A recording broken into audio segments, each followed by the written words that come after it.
प्रत्याशी कंवरी देवी जी, प्रतिनिधि भाई बसीराम जी जिन्होंने वोट की अपील करी थी आपके सामने, भाई अनिल बारूपाल आरएलपी के प्रदेश महामंत्री, जिला अध्यक्ष हनुमान जी बाकर जो आपके ही वार्ड के निवासी है, पूर्व प्रधान रूपाराम जी भोबिया, वर्तमान प्रधान प्रतिनिधि श्रवण जी मेघवाल, सम्मानित मंच आराई साहब, हमारे खियूसर के उप प्रधान भाई राम सिंह जी बागड़िया, डॉक्टर श्रवण जी, 54 नंबर से भीकाराम जी, चेनाराम जी, 55 नंबर 56 नंबर के जो हमारे जितने भी जाइल के पंचायत समिति वार्डों के जीते हुए हमारे आरएलपी के पंचायत समिति मेंबर, सम्मानित मंच, उपस्थित मौजूद बुजुर्गों, नौजवान साथियों, माताओं, बहनों, प्यारे बच्चों, सबसे पहले तो माफी चाहूंगा आने के अंदर देरी हो गई। मेरी बड़ी इच्छा थी कि एक बार नागौर नगर निकाय का जो चुनाव है इसमें वोट की अपील करने आपके बीच आऊं। मैं कोई नया नहीं हूं, लगातार आप लोगों ने हमेशा समय समय मुझे आशीर्वाद दिया। इस वार्ड के अंदर भी निश्चित रूप से पूरे जिले के 36 कौम के लोग निवास करते हैं और इस वार्ड में आके ऐसा लगता है कि जैसे हम गांव के किसी चौपाल के अंदर आ गए, क्योंकि पूरा वार्ड ग्रामीण क्षेत्र के ग्रामीण अंचलों से, हमारे ग्रामीण वेशभूषा से, ग्रामीण संस्कृति वार्ड के अंदर झलकती है। और यहाँ वार्ड के अंदर ऐसे लोग भी होंगे जिन्होंने लोकसभा में मुझे गांव में भी वोट दिया, शहर में भी वोट दिया, खियूसर में भी वोट दिया, मुंडवा के अंदर भी दिया, ऐसे परिवार भी इस वार्ड के अंदर निवास करते हैं। मैं सबको विश्वास दिलाता हूं कि नागौर का सांसद होने के नाते इस वार्ड के विकास के लिए, इस जिले के विकास के लिए हमेशा तत्पर रहूंगा। 2 मोर्चों पर राष्ट्रीय लोकतांत्रिक पार्टी लड़ाई लड़ रही है। कई लोग मुझे कहते हैं कि हनुमान जी आपको आपकी हिम्मत को दाद देनी पड़ेगी। पंचायत चुनाव के अंदर तो राष्ट्रीय लोकतांत्रिक पार्टी को उतारा, गांव की पार्टी है, गांव के लोग ज्यादा है, किसान ज्यादा है तो पंचायत, लेकिन आपने तो शहरी क्षेत्र के अंदर भी आरएलपी को उतार दिया। मैंने कहा उतारने वाले तो आरएलपी के योद्धा है, 36 कौम के मेरे भाई हैं जो ये चाहते हैं कि राजस्थान के अंदर परिवर्तन हो। 40 साल भारतीय जनता पार्टी को बने हो गए 1980 के अंदर जब बीजेपी आई, और 70 साल कांग्रेस पार्टी को हो गए। दोनों पार्टियों ने जो विकास है वो नजर आ रहा है। यहाँ पे आप घूम लो, फिर भी आपके वार्ड में तो ठीक स्थिति है। मैं 54, 55 और 56 नंबर वार्डों के अंदर गया। 55 नंबर वार्ड की दुर्दशा देख के ऐसा लग रहा था कि जिस तरह कहते हैं भाई इंडिया तो भगवान भरोसे चल रहा है, नागौर नगर परिषद और क्षेत्र भगवान भरोसे चल रहा है, कोई धनी चोरी नहीं है। मैं खुद भी यहाँ का सांसद हूँ, क्योंकि मैं सत्ता के खिलाफ रहा हमेशा, विधायक रहते हुए भी सत्ता को ठोकर मारी।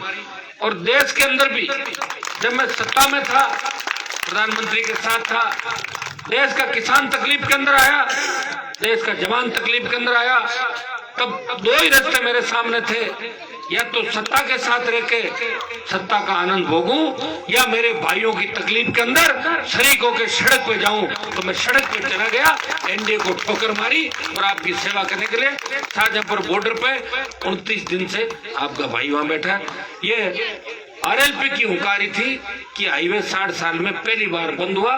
देश के तमाम हाईवे समय समय पर बंद हुए, लेकिन राजस्थान, जयपुर, दिल्ली का हाईवे राष्ट्रीय लोकतांत्रिक पार्टी ने बंद किया। आज भी आरएलपी के सैकड़ों हजारों नौजवान वहां बैठे हैं, वेट कर रहे हैं कि मैं 26 तारीख को किस तरह कूच करना है। आज मैं आपके बीच रहूंगा नागौर नगर परिषद के अंदर, शाम को मुंडवा के अंदर भी कार्यक्रम है, चुनावी सभा, कल कुचेरा में, अजमेर में, कल शाम को जयपुर पहुंच जाऊंगा और रात को बॉर्डर पे चला जाऊंगा।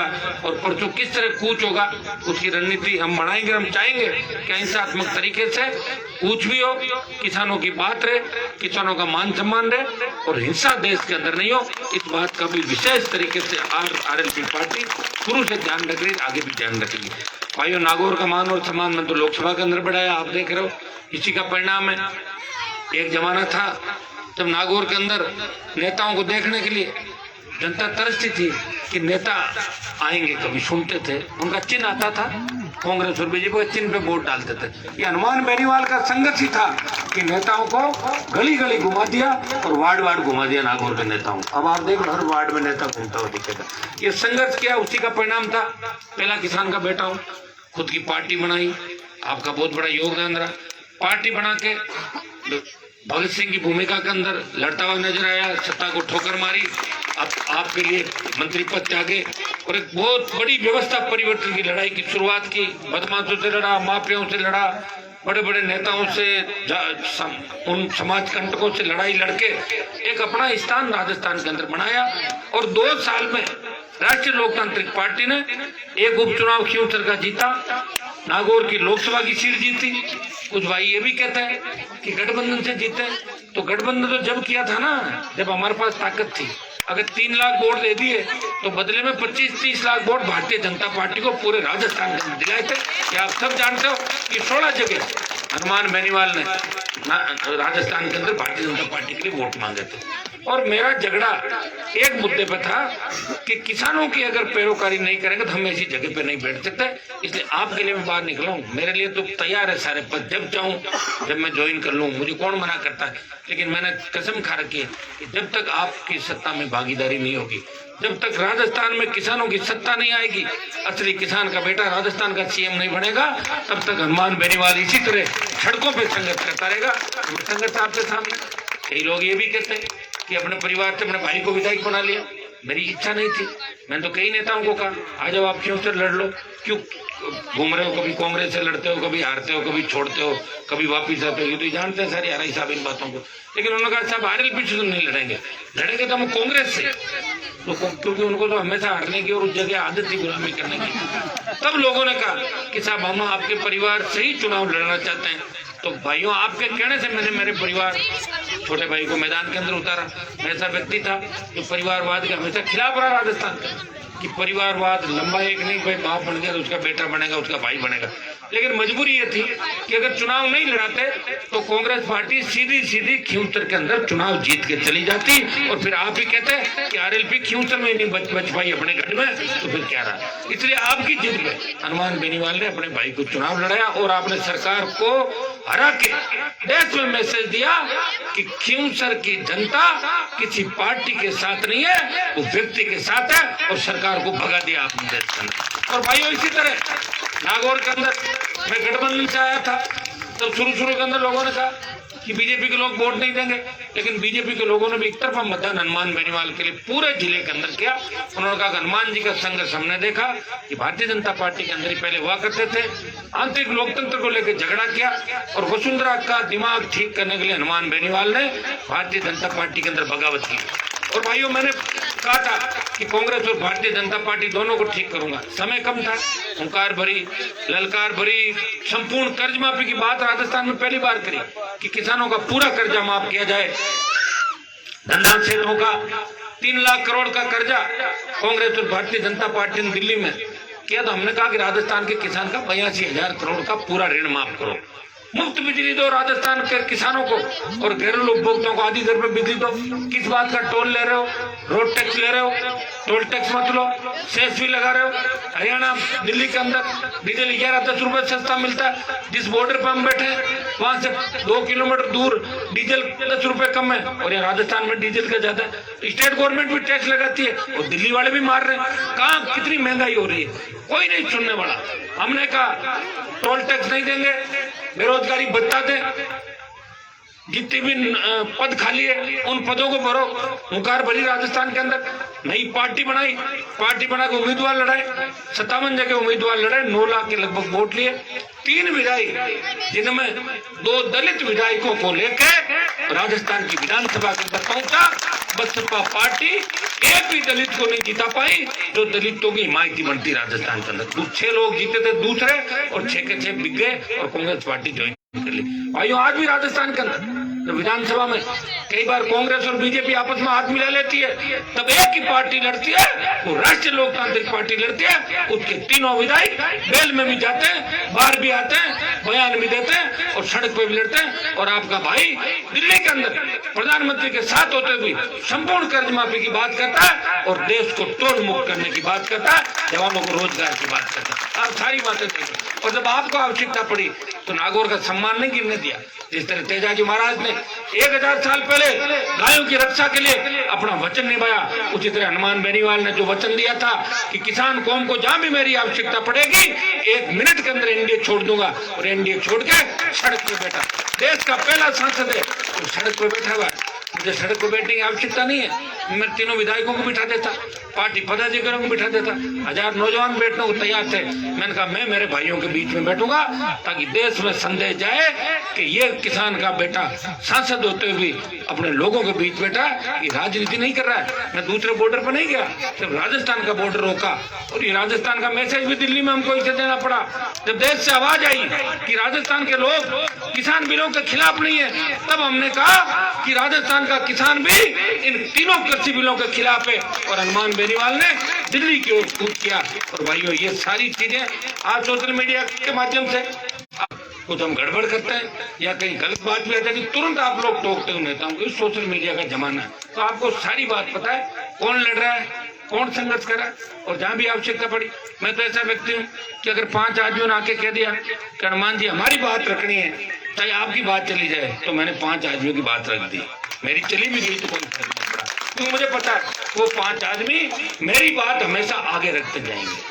और आप लोग तो कई बार ऐसी स्थितियां बन जाती है कि कई लोग होते नगर परिषद चुनाव में, पंचायत चुनाव में हमारी मदद नहीं कर पाते, वो एमएलए एमपी मदद करते हैं। तो मेरे घर के दरवाजे 36 कोण के लोगों के लिए खुले। विधायक चाहे खिंवसर करा, चाहे मुंडवा से चुनाव लड़े, लेकिन नागौर के जिला मुख्यालय पे नागौर शहर की जनता की सेवा 60 साल से मेरे परिवार ने करी। हमेशा आपके बीच रहा। एक फोन खड़खड़ा दिया आपने कि कोई जेसीबी चल रही है, किसी का अतिक्रमण हटा रहे, गरीब का आशियाना उजाड़ रहे, हनुमान बेनीवाल का फोन अगले ही पल एसडीएम और कलेक्टर के पास चला जाता। भाइयों, जिस बंजारा बस्ती को जिनके कोई बहुत बड़े वोट नागौर के अंदर नहीं थे, आवश्यकता पड़ी, मेरे विधायक मौके पे गए, उन पे मुकदमा भी दर्ज हुआ और जमानतें भी खारिज हुई। आपको पता हो सकता है कि जेल भी जाना पड़े। और हनुमान बेनीवाल उन बंजारा समाज को न्याय दिलाने के लिए लगातार सड़क पर बैठा रहा और राजस्थान की सरकार को झुकाया। मैं आपको आश्वस्त करना चाहता हूँ कि नागौर नगर निगम इलाके, नगर परिषद इलाके के अंदर भी जहाँ भी कच्ची बच्चों के नियमन के नाम पर जो भूमाफिया पनप रहे हैं, उनका इलाज करेंगे, उनको ठीक करेंगे। और अब की बार नागौर नगर परिषद का मूड जैसा लग रहा है, मुझे लग रहा है कि कांग्रेस और भारतीय जनता पार्टी दोनों को नागौर की जनता नकारेगी। निर्दलीय और आरएलपी का मिलकर बोर्ड नागौर के अंदर बनेगा, ऐसा मुझे लोगों का मूड नजर आ रहा है।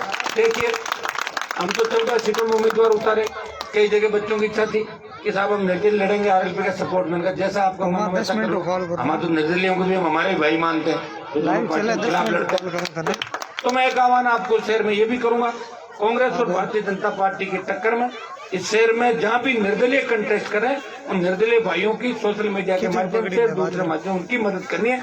एक बार कांग्रेस और बीजेपी को सबक नागो शहर के अंदर मत सिखाना, क्योंकि एक ही थाली के चट्टे बैठे आपने देखा है, कोई सा भी बोर्ड बना जो घुमाफिया पनप रहा है, आगे बढ़ रहा है, कोई कार्रवाई नहीं करे। और नेताओं की स्थिति तो आप जानते हैं, नेताओं को तो कोई पता ही नहीं, दिन में किससे बात करेंगे, रात को कहाँ जाएंगे, कोई उनकी लाइन नहीं है। एक भाई कहीं है तो दूसरी भतीजी कहीं है तो तीसरा भाई कौन सी पार्टी के अंदर है। सब हालात आपके सामने। और भाइयों, ये मुझे आप धन्यवाद दो कि नेताओं को अगर ठीक नागौर में किया, उनको हकीकत धरातल दिखाया, तो आपके भाई ने दिखाया। इसलिए मुझे मजबूत रखोगे तो निश्चित रूप से आने वाला जो समय, ये जो बच्चे, इस पीढ़ी को अगर आप सुरक्षित रखना चाहते हो, इनका भविष्य सुरक्षित रखना चाहते हो, तो आरएलपी को और हनुमान बेनीवाल को मजबूत करना है। क्योंकि मैं जो कहता हूँ वो करता हूँ। ये आप सबने लंबे समय से इस बात को देखा। वार्ड 60 के अंदर भी बहुत बड़ी समस्याएं होगी, सीवरेज की, पीने के पानी की, बिजली, सड़क, स्कूल, बिजली की तो हमेशा हमने बात करी, फ्री बिजली की बात हम कर रहे हैं। दूसरे भी हमारे जो भी मामले हैं वो आपके सामने। इस वार्ड के अंदर जो भी विकास की बात आप लोगों ने, वार्ड के अंदर जो भी विकास की बात आप लोगों ने कही है, इस वार्ड में जो भी प्रमुख समस्या है